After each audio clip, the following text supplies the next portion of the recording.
ओम नमः सिद्धेभ्यः। नमो अरिहन्ताणं, नमो सिद्धाणं, नमो ऐर्याणं, नमो वज्रायाणं, नमो लोई सप्साणं। मंगलमय मंगलकरं वीतराग विज्ञान, नमो ताहि जाते भय हरिहंतादिमहान। करि मंगल करिहूँ महान, ग्रंथ गरन को काज, जाति मिले समाज सब, पामे निज पद राम।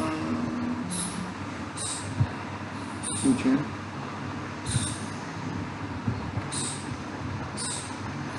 सो निज भाव सदा सुगत, अपनो करो विचार, अपनो करो प्रकाश।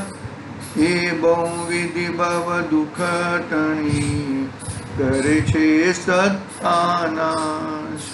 चेतीले चेतन, चेत्या विना तेम चालसी। आज श्री मोक्ष मार्ग प्रकाशक नामक महान ग्रंथ अपने सामने विराजमान है। तीसरा अधिकार का टॉपिक क्या है? संसार का दुख, संसार में दुख और मोक्ष में सुख। संसार दुख और मोक्ष सुख, दोनों का डिस्ट्रीब्यूशन किया, तफावत बताया कि भाई इस संसार का दुख कैसा है और मोक्ष का सुख कैसा है। बहुत ही जबरदस्त टॉपिक है और ये टॉपिक के माध्यम से हम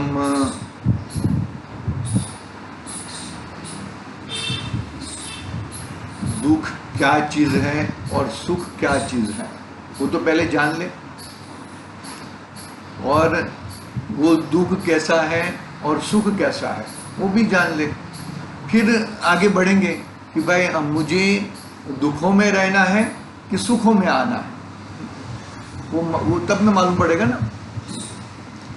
तो पहले सामान्य ज्ञान तो कर ले कि भाई ये सामान्य ज्ञान मतलब इससे क्या होएगा, इससे क्या चीज होने वाली है, वो तो हम जान लें, फिर आगे की बात करेंगे। देखो अभी अपना जो विषय चल रहा था कि संसार का जो दुख का मूल, संसार में दुख का मूल है वो मिथ्या दर्शन, अज्ञान और असंयम के कारण है। क्या कहा? मिथ्या दर्शन, अज्ञान और असंयम के कारण दुख है। तो मिथ्या दर्शन के सहित में ज्ञानावरण और दर्शनावरण की प्रवृत्तियां क्या होती है, कैसी प्रवृत्तियां होती हैं, कैसा दुख होता है, उसकी बात यहाँ पर हमने कल प्रारंभ की थी। इससे आगे हम पढ़ते हैं। देखो यहाँ पर क्या कहते हैं, यहाँ पर देखो कि वहाँ इच्छा तो त्रिकालवर्ती सर्व विषयों को ग्रहण करने की है। क्या कहा? वहाँ इच्छा तो त्रिकालवर्ती सर्व विषयों को ग्रहण करने की है। क्या, कैसा ग्रहण करना चाहता है? कि मैं सर्व का स्पर्श कर लूँ।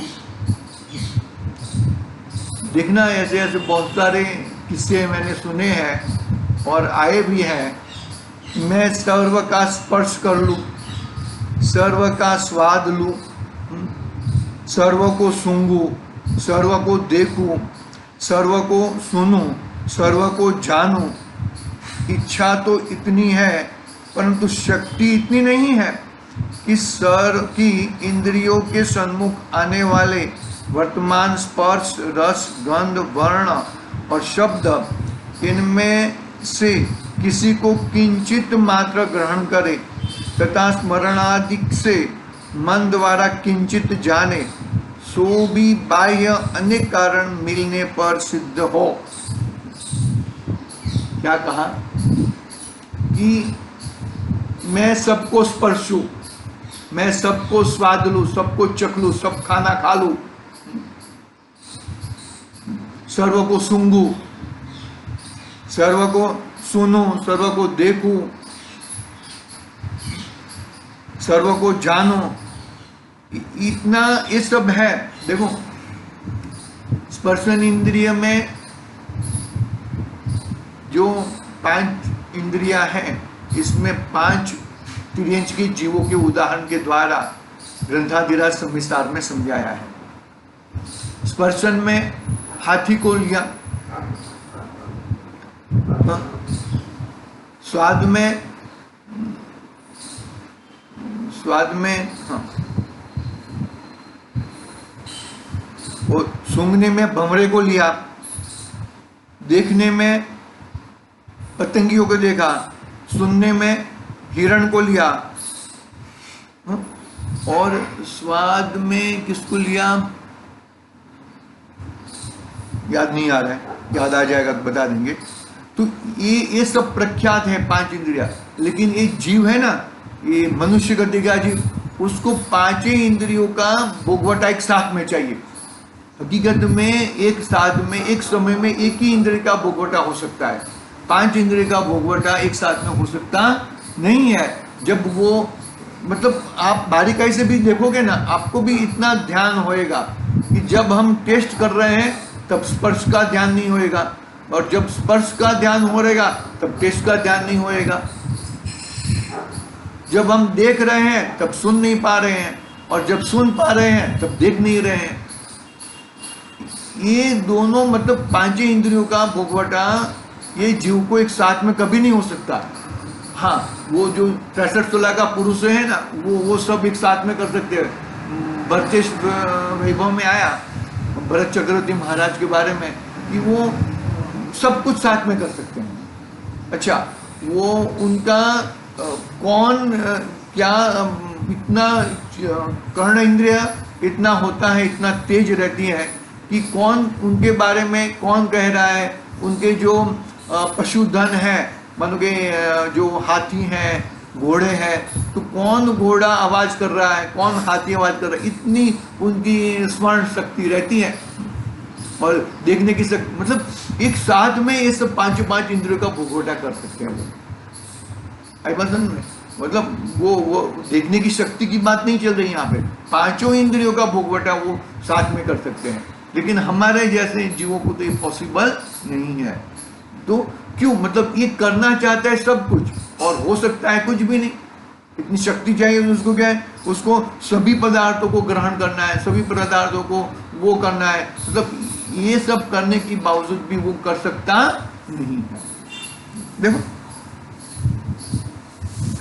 इंद्रियों के सन्मुख आने वाले वर्तमान स्पर्श, रस, गंध, वर्ण, शब्द, इनमें से किसी को किंचित मात्र ग्रहण करे तथा स्मरणादिक से मन द्वारा किंचित जाने, बरोबर, सो भी बाह्य अनेक कारण मिलने पर सिद्ध हो।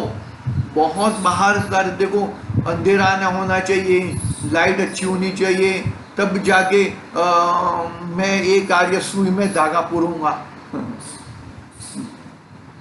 सब चाहिए ना भैया। बहुत सारे, अरे ये आंख भी बरोबर काम नहीं कर रही है, सुई में धागा नहीं जा रहा है। प्रैक्टिस रहती है, जो रहते हैं ना वो सब प्रैक्टिस रहती है, वो प्रैक्टिस से वो फटाक से डाल देते हैं। तो हमें भी हमारे भगवान आत्मा में जाने की निरंतर प्रैक्टिस करनी पड़ेगी। ऐसा बोलोगे कि मैं अभी खड़ा हो गया ऐसा भगवान आत्मा में चला जाऊंगा। एक भाई साहब थे, तो वो भाई साहब क्या बोले मालूम है कि मैं पूरा जिन धर्म 6 महीने में पूरा तैयार करके एकदम तैयार होके मैं आ जाऊंगा पूरा। मैं बोला कि ये पॉसिबल नहीं है। 6 महीने में ऐसा जिन शासन पूरा जिन धर्म आ जाए, वो इतनी शक्यता नहीं है। क्यों नहीं है? क्योंकि देखो तुम्हारे पास बाकी सब भी है ना काम। हाँ, कर सकते हो, 6 महीने में सम्यक दर्शन की प्राप्ति कर सकते हो। लेकिन बोलो कि मैं पूरा जिन शासन को मैं पढ़ लूँ, मैं वो कर लूँ, वो शक्ति क्यों नहीं है? क्योंकि तुम इतना कर ही नहीं पाओगे। क्यों नहीं कर पाएंगे? क्योंकि तुम्हारे देखो 8 घंटा तो सोने का रहता है मिनिमम, 8 घंटा। बाद में वॉट ये सब वो सब करने के लिए 3-4 घंटा चाहिए, खाना पीना और नहाना धोना। बाकी रोटी कमाने के लिए रोटी पकाना तो नहीं है तुम्हें, चलो, और रोटी कमाने के लिए भी 8 घंटा चाहिए कि नहीं चाहिए? नहीं, ये पॉसिबल नहीं है। ये सब जो है ना, ये सब बहुत श्रद्धा पूर्वक मुनिराज को ये पॉसिबल है, क्योंकि उनको बाहर में कुछ काम ही नहीं है, और रात में पिछला प्रहर में कुछ मात्र सोते हैं।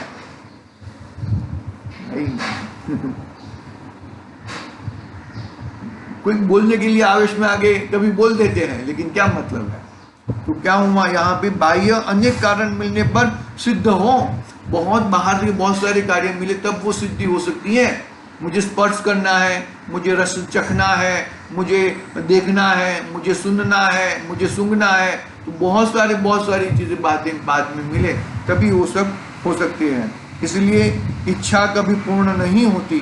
ऐसी इच्छा तो केवल ज्ञान होने पर संपूर्ण। अरे केवल ज्ञान होने पर तो इच्छा आती ही नहीं है। 5 इंद्रिय संबंधी का काम ही नहीं है वहां पर। तुम मतलब कहने का भावार्थ यहाँ पर आज पंडित जी कहना चाहते हैं कि तू केवल ज्ञान को प्राप्त कर ले भैया, बाकी कुछ मत कर। केवल ज्ञान को प्राप्त कर ले तो तेरे को सभी एक साथ में जानने को मिलेगी, सब कुछ तेरे को, तेरा कार्य बरोबर सजेगा।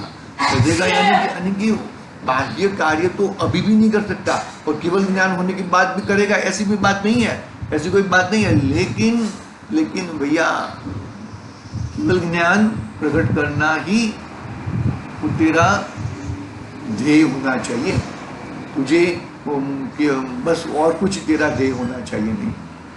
क्योंकि केवल ज्ञान, तू ज्ञान स्वभावी है, तू विनायक है, तेरा ज्ञान गुण, तेरा अखंड गुण है तेरा, तो वो गुण है, गुणों का परिणमन होएगा ही, और गुणों के परिणमन रूप ये केवल ज्ञान तो एक नाम की पर्याय है। पकड़ में आ रही है कि नहीं आ रही बात? मतलब कहां से लेना चाहिए हमें अपने आंतरिक गुणों, अपना द्रव्य, अपना गुण और अपनी पर्याय की ओर से अपने को देखना चाहिए। बाकी ये शरीर प्रमाण इंद्रिया से कुछ होने वाला नहीं है, कुछ नहीं होएगा। वो तो और परेशान करेगी, वो मोह राग द्वेष और खड़ा होएगा, और कर्म बंधन और करेंगे। देखो आगे बढ़ते हैं। बात मतलब केवल ज्ञान प्राप्त कर ले, तो केवल ज्ञान प्राप्त कैसे होएगा? देखो, क्षयोक्षम रूप इंद्रियों से तो इच्छा पूर्ण होती नहीं, क्षयोक्षम रूप इंद्रियों से तो इच्छा पूर्ण होती नहीं, इसलिए मोह के निमित्त से इंद्रियों को अपने अपने विषय ग्रहण की निरंतर इच्छा होती ही रहती है। क्या कहा?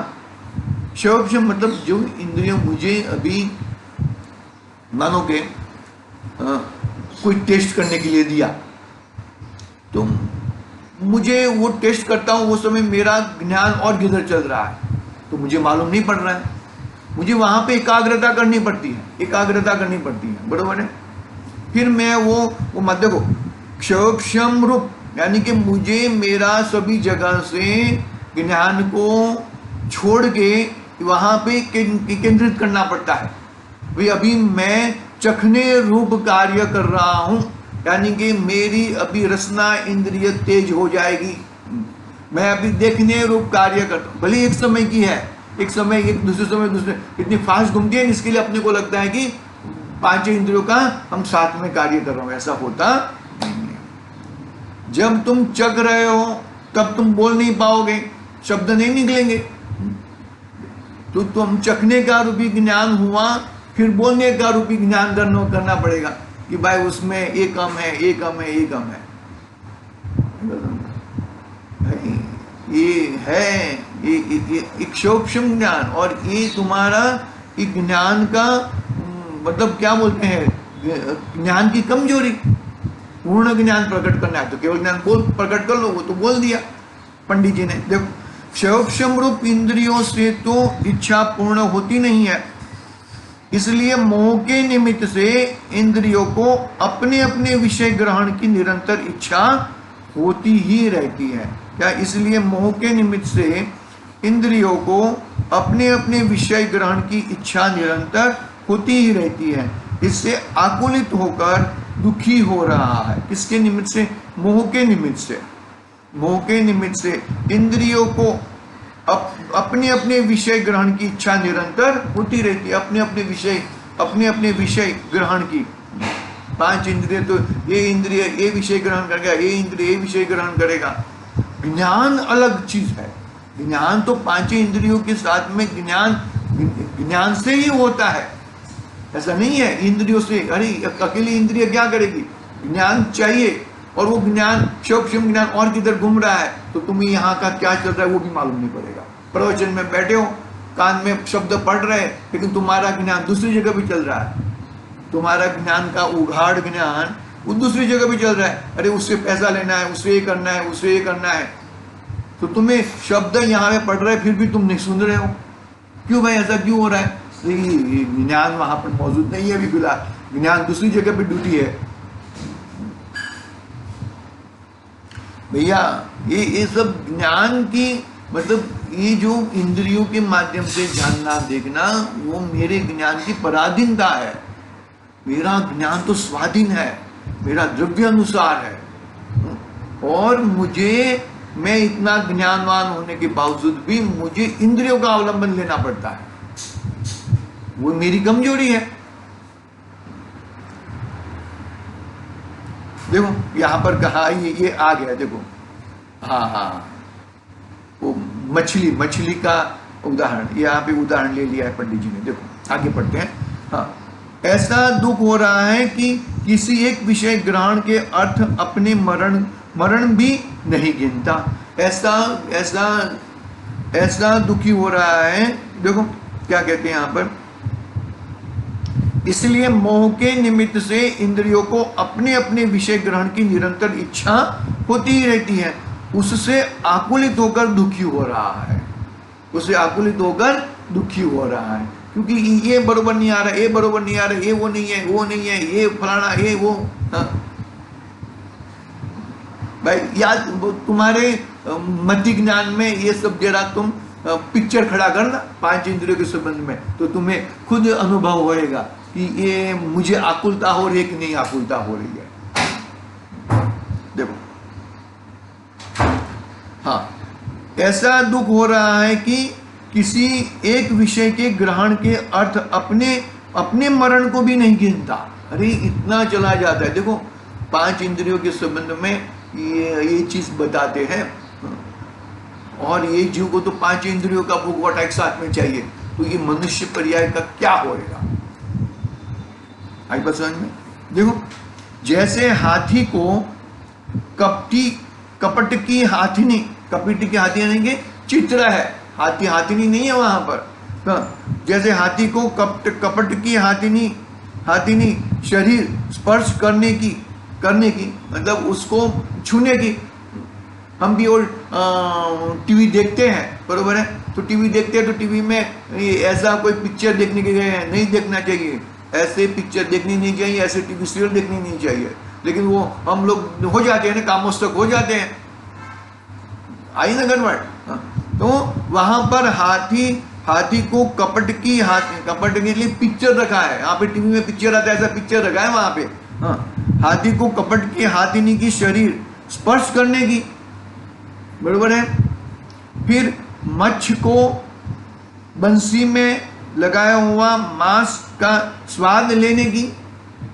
वो क्या करते हैं, हाथी को पकड़ना है तो क्या करते हैं कि बहुत बड़ा खड्डा कर देते हैं और वो घास से भर देते हैं उसको, कोई भी गिरेगा तो अंदर घुस जाएगा। और वो खड्डे के उस तरफ पिक्चर, झाड़ के नीचे एक पिक्चर खड़ा कर देते हैं।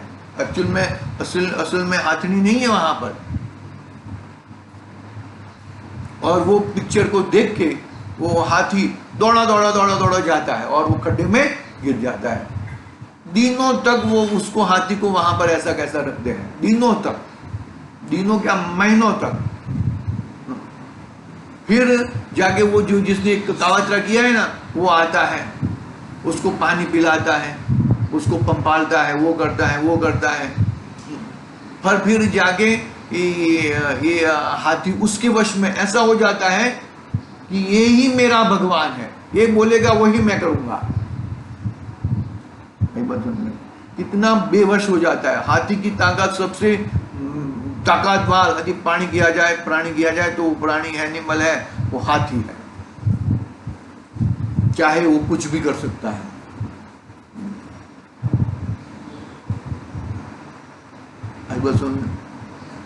तो इतना उसके बेवश में इतना आ जाता है कि इतना क्या करते हैं उसको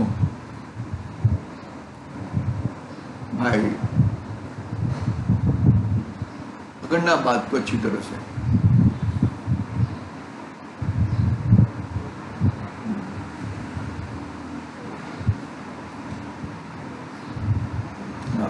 बरोबर है। फिर मछली को वो क्या करते हैं, वो कांटा रहता है, कांटे के ऊपर वो मांस का टुकड़ा लगा देते हैं, तो वो मांस वो वहां पे चखने के लिए जाती है और कांटे में फंस जाती है, फिर वो मरण को प्राप्त हो जाती है।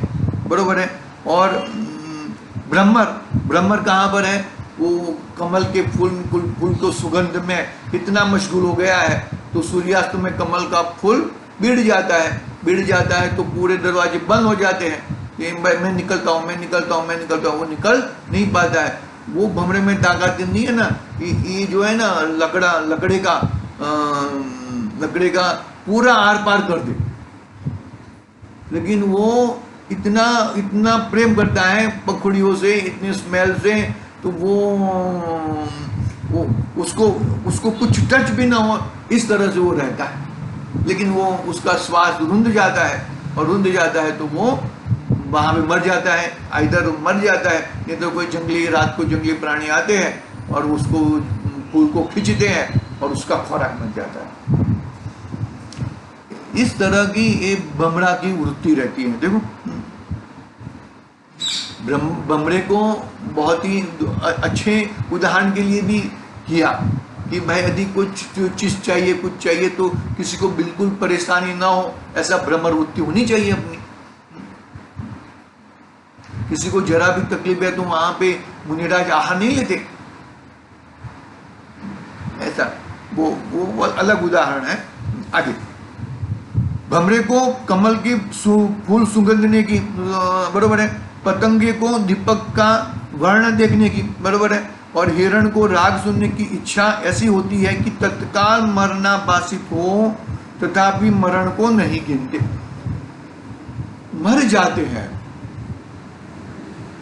हरण पकड़ा जाता है, हरण मर जाता है।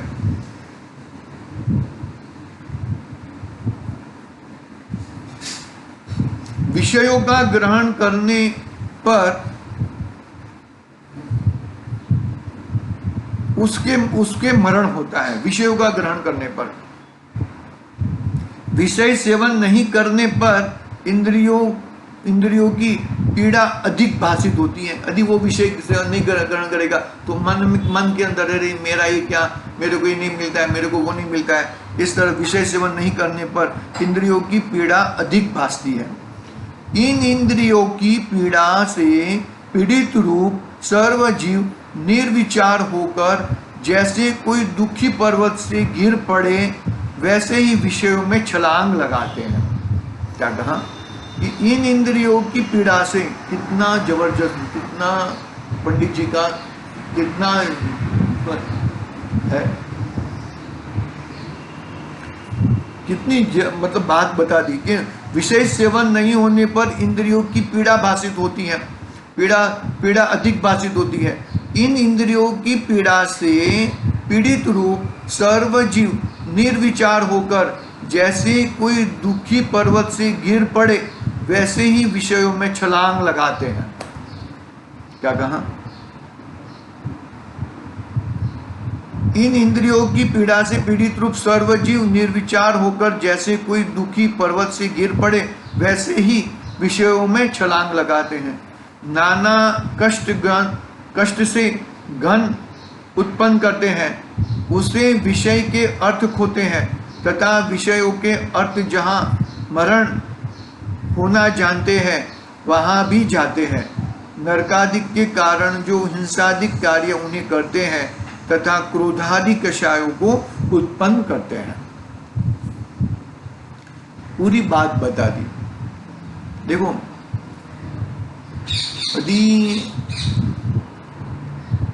एक छोटा सा उदाहरण देके मैं बात बताता हूं, स्पर्शनीय इंद्रिय संबंधी।